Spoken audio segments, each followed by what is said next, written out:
Okay, and I'm back. I told you at the end of the last video, I was gonna go ahead and fill out all the intervals in this style with half note melodic intervals and then whole note harmonic intervals. So I went ahead and did that. You can see we have C to D flat, C to D natural, C to E flat, C to E natural, etc. So on, went all the way through until we got to C all the way up to another C. So first thing I'm going to do in this video is I'm going to play all of these for you so you can hear the various intervals above C.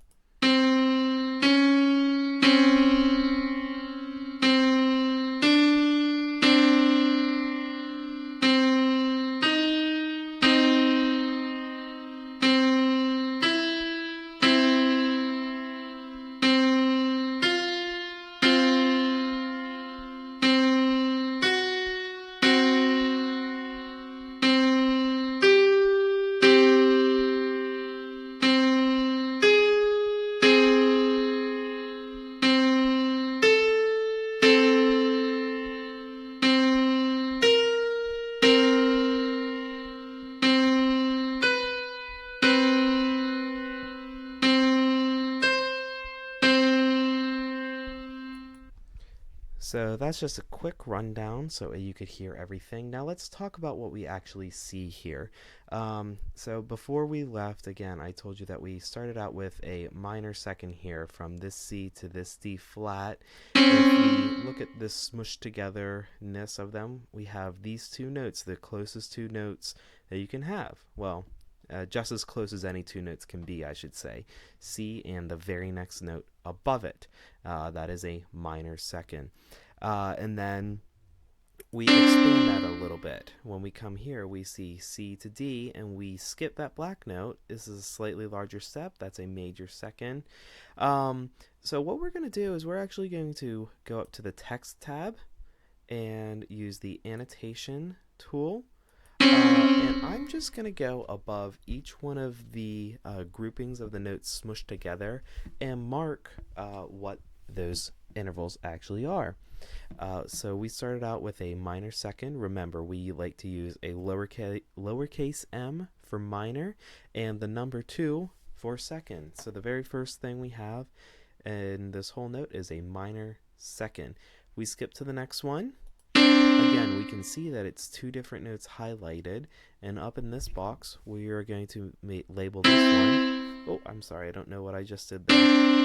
We're going to label this one a capital M2 for major second. Moving on, we went from C, I don't know why that just jumped like that. We went from C up to E flat, and then when these two are together, you can see this white key and that black key, that is a minor third, lowercase m, 3 for minor third. From C to E natural, like that, white key, and then two white keys later. In this example, that is a major third. Now, not every time that you go from one white key to two white keys up, that's not always going to be a major third, but right now it is. So we have a major third from C to E natural. From C, I don't know why it keeps jumping all around. That's not where I want to go. Okay, I don't know. Let me get out of the text tool. Maybe that's the issue. Okay, here we are. From C up to F, that is a perfect fourth that we can see here, C to F. We're going to label this a... Oops, don't mean to add that note there. Okay, let's get the annotation. Perfect fourth, we're going to label with a capital P and a 4. That means perfect fourth. Now here's a tricky one. So from C to F sharp, that is exactly halfway of the octave. I've told you before, an octave is the space from C up to the next C. So if we visualize this C and this C, that F sharp, that is right dead even. That is right in the middle point of the octave. This is another example of a note that's this interval is very crunchy. This one we actually call the tritone. This one has a few different names. We can call this a tritone, which is Tritone. What that means is three whole tones or three whole steps. For example, C to D, that is one whole step. D to E, that is another whole step. And then E, skip F natural, go to F sharp. E to F natural, that is a third whole step. So when you have a note that is three whole steps away, that's what we call a tritone. And it's a very crunchy sound. Listen to this. That is one of the harshest intervals we can have in music. The tritone is very interesting. It has a very weird history that I might teach you more about in the future. But the tritone is what divides the octave. It's just as much space from C up to F sharp as there is from F sharp up to C. So that's what we're going to label this one. Now you could, for example, call it an augmented fourth, which would look like this, A4, or you could also call it a diminished fifth, a D5.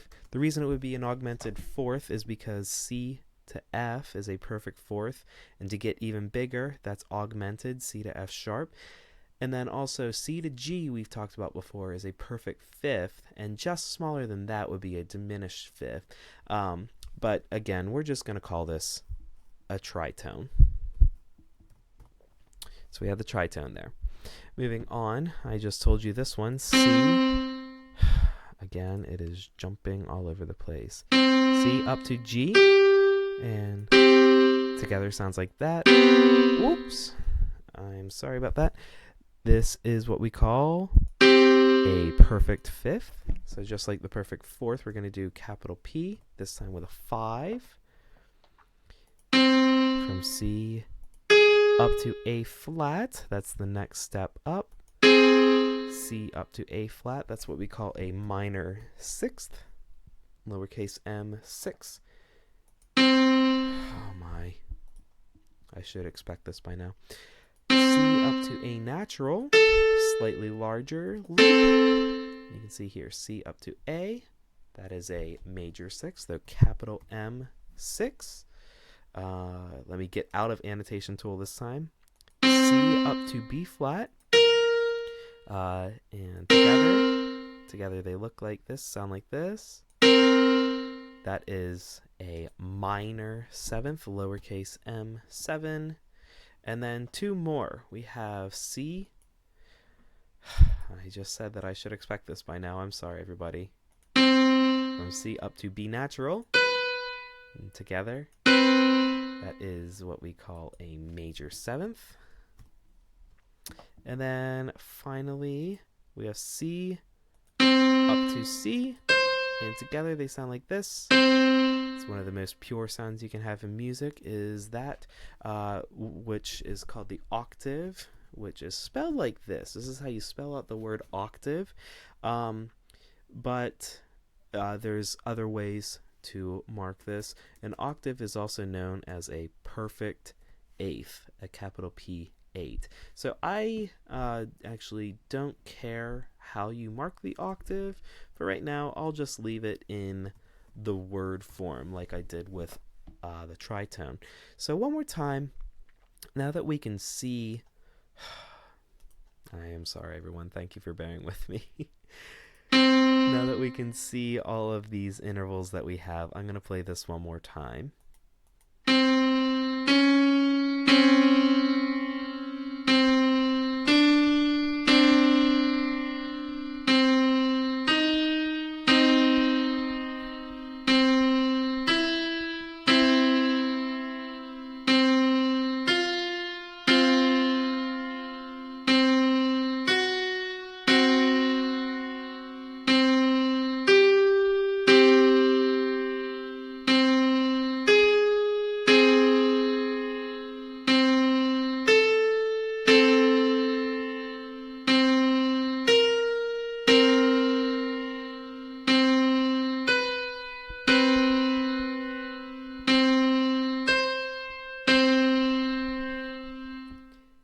And that's it for today. What I'm going to ask you to do is go ahead and copy down as closely as you can these things that I have written.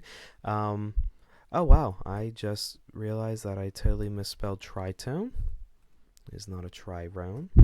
Tritone, there we go, I fixed that. I'm sure some of you were laughing at me earlier in this video. Anyway, what I'm looking for with this is that you can enter these intervals. First measure is always going to be 2 half notes, C, and then the next one. Remember, when we are under the note, you can click on what you have. It's going to default to making everything natural. Now, sometimes you might have to go back and click on something and make it a flat, but in this case, we do want a natural. In the case of the tritone, that's the only time today you need to use a sharp. So what you'll do is you'll enter C and then F, and you have to click on F again and hit that sharp there. And same thing here. So sometimes you need to enter a flat, sometimes you need to enter a sharp. Always half notes first and then 2 whole notes smushed.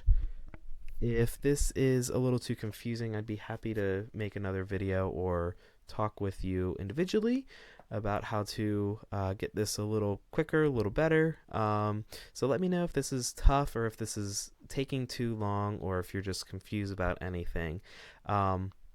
And then when you're done, all I want in your screenshot today is just this last line, the major seventh and the octave. Please take a screenshot or a picture of your screen. I don't care if this keyboard is visible. Again, you can turn the keyboard on and off with this button here. But yeah, take a screenshot of these last 4 measures. Let me know if you need my help, and I'll talk to all of you tomorrow.